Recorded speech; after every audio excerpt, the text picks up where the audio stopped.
Tales by Tabletop is a story adapted from sessions of Dungeons & Dragons. It follows the saga of a trio of adventurers, Laeran, Rosjen, and Tim. Welcome, dear listeners, to the 8th chapter of our story.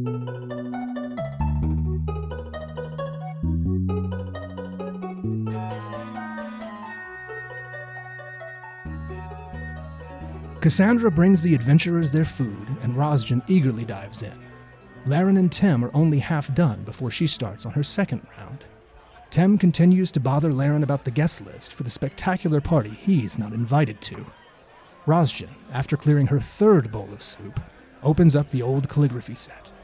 With a sandwich in one hand and the calligraphy brush in the other, she begins to practice some of the runes and inscriptions she remembers from her training at the monastery. Soon, ink stains her fingers and lips as she occasionally confuses the brush with the sandwich. Laeran, after having had enough of an earful from Tim, gathers his tableware together and stands to leave the common room when Mandi and David come up to Rosjen. Miss Rosjen, can you paint our faces? Laeran sits back down, his attention restored. Absolutely. I want to be a tiger. What kind of tiger, kiddo? A baby tiger or a fierce tiger? Rawr! I want to roar. All right, well sit here and let's get started. Rosjen may have had practice with symbols and form, but animals were another matter. The resulting drawing looks as though David sat at a mirror and painted his own face. That is adorable. You're starting to look like a real tiger, David. Me, do meaness. What kind of animal would you like to be, Mandi? I don't know. Well, what would you like me to paint? What about glasses, a beard, and a mustache? What's a mustache? Tim dips his finger in a small pool of partially dried ink on one of Rosjen's practice sheets and makes 2 curly black streaks across his upper lip. Like this. Haha, that's silly. Okay. Let's see here. Now close your eyes so I can do your glasses. And let's do a big handlebar mustache. Then a little beard for your chin. Mandi hops down off the chair. She and her brother look at each other for a moment, then burst into laughter. The siblings go bounding through the common area of the inn, making sure to stay out of the guests' way. When Aldo discovers what has happened, he turns to Rosjen with a look that's equal parts smile and exasperation, and shakes his head. Dad! Roar! Oh, you are a very scary kitty cat, aren't you? Dad, I'm a tiger. Oh, sorry, a very scary tiger. Go and scare Cassandra. Suddenly, the door to the inn opens wide. James!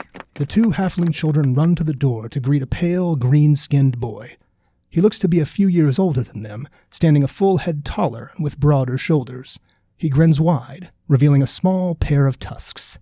Laeran, is that? An orc child. What is an orc child doing here? Hey now! Takes all kinds in a village. I like your mohawk. Thanks. Linus gave it to me. I like your tiger face. Can I touch it? Yup. James steps to the side and bends his head down. Mandi giggles as she runs her hand through his hair. Behind him, a human woman steps through the doorway. Following close behind, and buried under wooden boxes and sacks, is a red dragonborn. Vicnys, say Vicnys, what's up the sickness? Vicnys' face brightens, and he tries to wave with the myriad of boxes and bags in his hands. Before he can get a word out, the woman, who's almost a foot shorter than him, snaps her head around. What do you think you're doing? You are on my time, trainee. I suppose you may speak with your friends for a few moments while I speak to the proprietor. Oh, excuse me a moment, won't you? Aldo, who is that lady? That's Anticello. That's her? Oh, God, I can't let her see me like this. Oh, no, she's already seen me like this. Tim slaps his hand over his mouth and ducks under the table, trying to wipe the ink off his face. Rosjen, it isn't coming off. Is this stuff permanent? Probably, without at least a good scrubbing. Damn it. Tim peeks from behind Laeran's legs. Vicnys has already made it to the table. Hey, everyone. It's great to see you. Tim, why are you under the table? I'm supposed to meet Ticello, but I look like a fool. Yes, you do.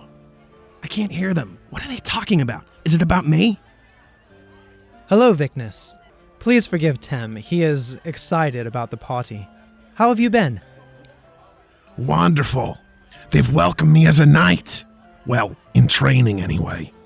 Marvelous to hear. Hey, Vicnys, who's that woman? That's Aunt Ticello. I heard about her when I was up at the castle earlier. She's the chief of staff and runs a very well-organized house.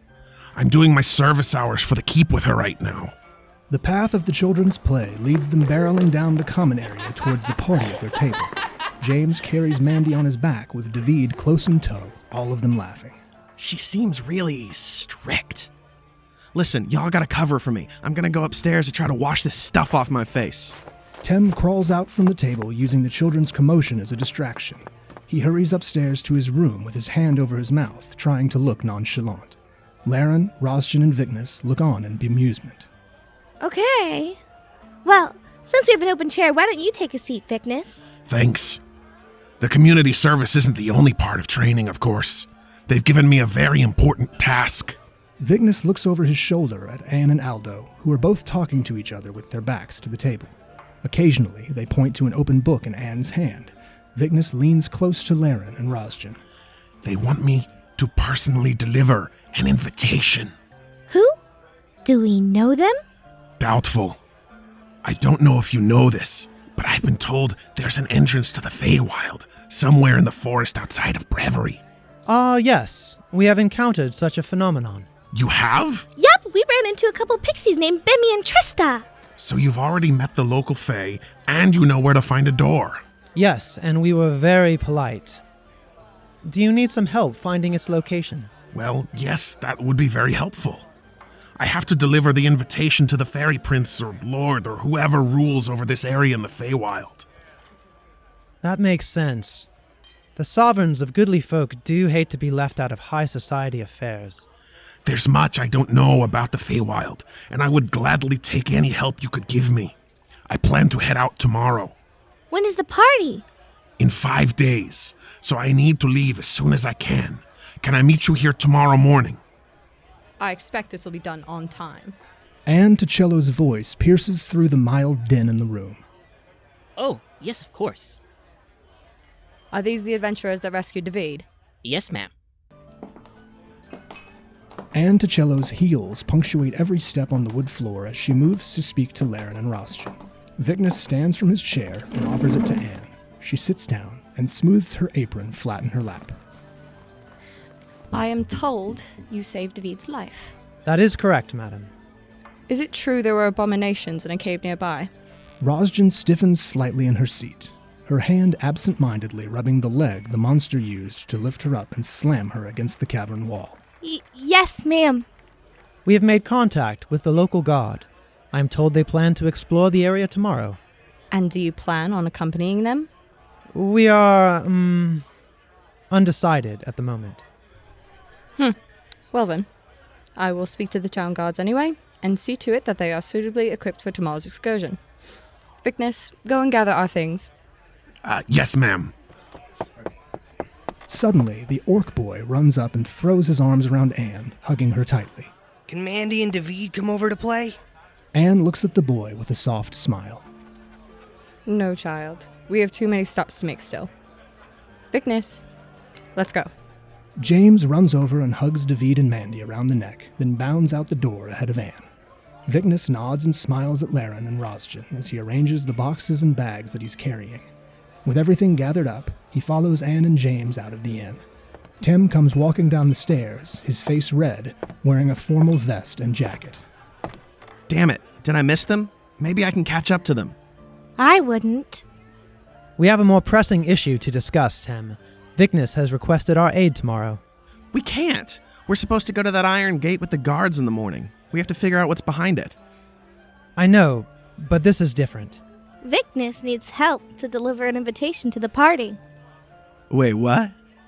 An invitation to a fairy prince in the Feywild. Well, how much help does he need? Is there a way we can swing both? Afraid not, lad.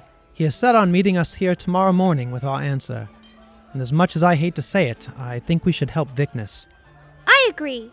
They were supposed to have a group of guards go down there anyway, right? They can handle it. More like they'd handle all the glory and riches down there if we don't go along. I am more concerned with everyone making it through this alive than I am about a pile of coin or a fleeting sensation of glory. Well, any court of the Fae is bound to be more interesting than a dark cave full of town guards. And that roper. All right, I'm in. The trio spend the rest of the day lounging at the Swampy Donkey, occasionally listening to Tim play a few songs for the people in the inn. Gradually, the day turns into an uneventful and peaceful night.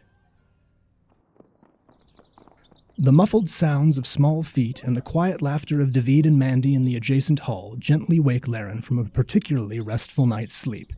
He opens his eyes to the early morning light and slowly sits up over the edge of his bed. He stretches into a standing position and goes to retrieve his holy symbol and Book of Kelemvor for his morning prayers. Laeran's heavy steps on the wooden floor cause Tim to stir in the bed across the room. Mama's little baby loves rhubarb. Rhubarb, bebop, a rebop, a rhubarb pie. He tries to go back to sleep, but Laeran's prayers and the playing children irritate him just enough to keep him awake. He resentfully turns over and wraps his blankets around himself a little tighter before giving up with a melodramatic sigh. David and Mandi also wake Rosjen in the neighboring room. However, unlike Tim, their laughter brings a sleepy smile to her face. Laying with her back still on the floor, Rosjen stretches her arms and legs out to her sides. She then swings her legs up, then swiftly down, and deftly flips herself upright. All right, time to get moving. She transitions from touching her toes to handstand push-ups, stretching and working her dexterous muscles. After landing a backflip, a scent in the air catches her attention. Bacon! Rosjen runs downstairs without even closing the door to her room. There'd better be some left when I get there, Rosjen. Yes, remember your friends. Laeran and Tim stumble down the stairs and rush toward Rosjen, who is already at the bar. But before they can reach her, she turns toward them, a dejected look on her face. It's all gone! All that's left are crumbs! At least the cold board is still stocked. Damn it! Who could have beaten us down here? As if in answer, they hear a childish giggle coming from the kitchen. The trio take a portion of the food left on the cold board. As they begin their breakfast, a small, greasy face pops up from behind the bar. Hi. Oh, hi, David. Good morning, young man. I hope you enjoyed our breakfast. Thanks.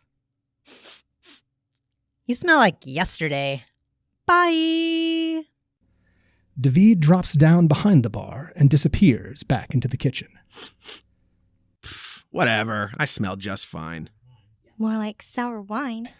The three companions turn back to their food, but soon they notice the telltale sounds of armor approaching the door. The sound stops, and the door cracks open wide enough for a hooded figure to poke his red, scaly snout through. He gives a quick glance around the room, and then makes an awkward attempt at a stealthy entrance. Vicnys, good to see you. Vicnys pulls his hood down and raises a finger to his lips.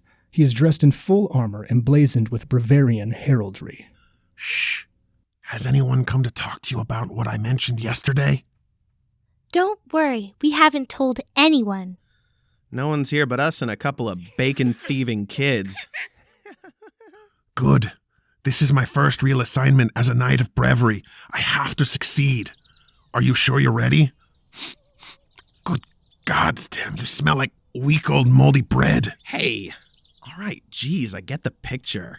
Tim runs his fingers through his hair and a fragrant wave of citrus washes over him, a marked improvement from a moment ago. Oh, we're ready. Vicnys, lead the way to the Feywild. I have no idea where to go. I thought you did. Aye, Vicnys, we can get you there. Oh, well, I mean, when he says get there, it's more in a general sense. We've run into a couple sprites, but... But you said you knew how to get there. We know you need to go to the forest. And there's this tree, and we walked into it with the fairies we met. But it only took us to the top of the tree. Vicnys rolls his eyes and sighs. I can take us to the tree at any rate. Well, it's at least a place to start. We should get moving. Rosjen, Laeran, and Tem gather their equipment from their rooms and meet Vicnys back in the common area. With Laeran leading the way, our heroes bid farewell to the swampy donkey once again. They leave the town center, past the farmlands, and back into the woods, where they encountered the pixies, Bimmy and Trista. With some occasional backtracking and a little guidance from his patron deity, Laeran is able to lead the party to the strange tree they sought. They all gather around it. I'm certain this is it. You can see the entrance to the caverns where we found David over there next to the cluster of boulders. Oh, and Vicnys, mind yourself when we cross over. What now? I always err on the side of good manners where the goodly folk are involved. Laeran hesitantly walks up to the tree, raises an armored fist, and knocks on the trunk. He waits, but nothing happens. Okay, you gave them fair warning. Try poking your head in there. Laeran scowls at Tem and takes a moment to calm his nerves. He closes his eyes and shoves his head at the tree. He bounces backwards, dazed. That's gonna leave a mark. Are you okay? Yes, I shall be with you momentarily. Vicnys runs up to steady Laeran. Easy there, friend. Give yourself a moment. Laeran kneels to gather his senses while the others examine the tree. Rosjen walks around the circumference with her hand feeling out the base of the trunk. There was a portal here last time, but if it's still here, I don't feel it.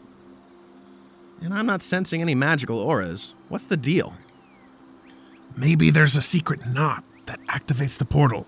I think I've seen something like this before. I'll look for it. Tell me if something happens. Vicnys circles around the tree, pushing and prodding at anything that catches his eyes. Tem, Rosjen, and Laeran watch for any changes. Is anything opening up? I can't tell. Nope. Well, how did you get in last time? Pixies! It's too bad they aren't here. Bimmy! Trista! Darn! How do you get fairies to come out? Well, with the right atmosphere, perhaps. What if we threw a party? Yeah, fairies can't resist a party. They'll show up and we can ask them to show us the way. A little music, a little light show. They won't be able to help themselves. Tem swings his guitar around and strums out some chords. Okay. Laeran, light your holy symbol. Just follow me. Try to keep up. 1, 2, 3, 4. Oh yeah. Can you feel it, Vicnys? Let's get this party started.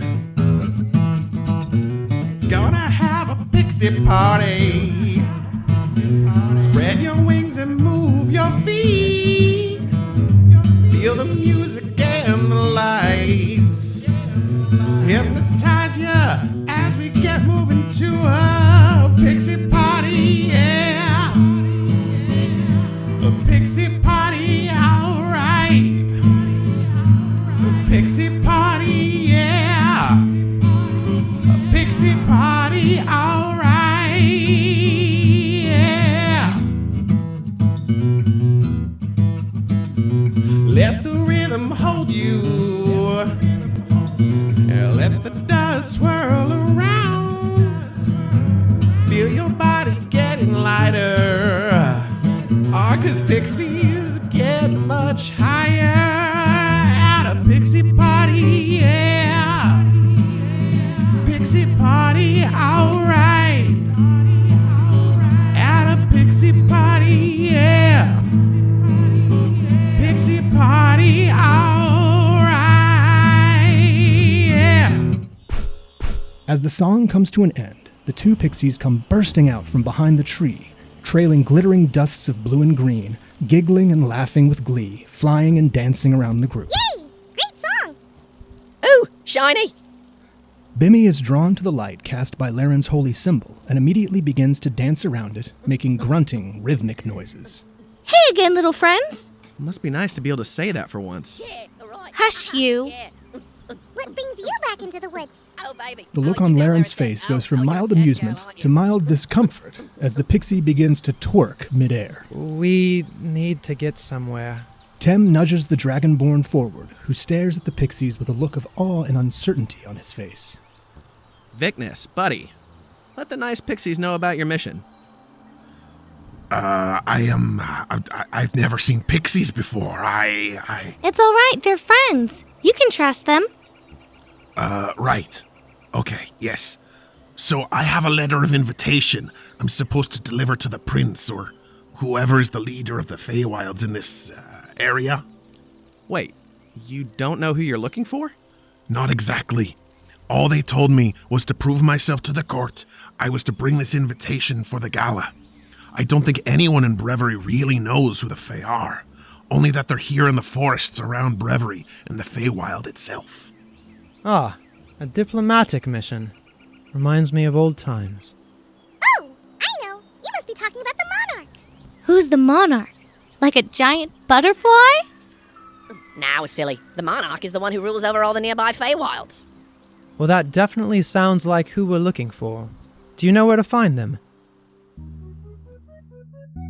Tales by Tabletop is a series supported by a dedicated team. They make this project happen and infinitely more fun. Laeran is played by Jim Cook and voiced by Jay DeGraff. Rosjen is played by Misty Harper and voiced by Jazlyn Pintar. Tim is voiced and played by Phil Boelche. Your narrator is David Nellor. Guest voice acting provided by Gabrielle Galluzzo, Travis Nellor, Anna Schulmeyer, and Levi Witt. Story coordinators are Mike Becker, Chris Hultin, and Zac McAuley. Sound effects provided by freesound.org, and music provided by tabletopaudio.com. The theme for Tales by Tabletop was created by David Vass. This show is edited and directed by Zac McAuley, Travis Nellor, and is produced by Michael Blackard.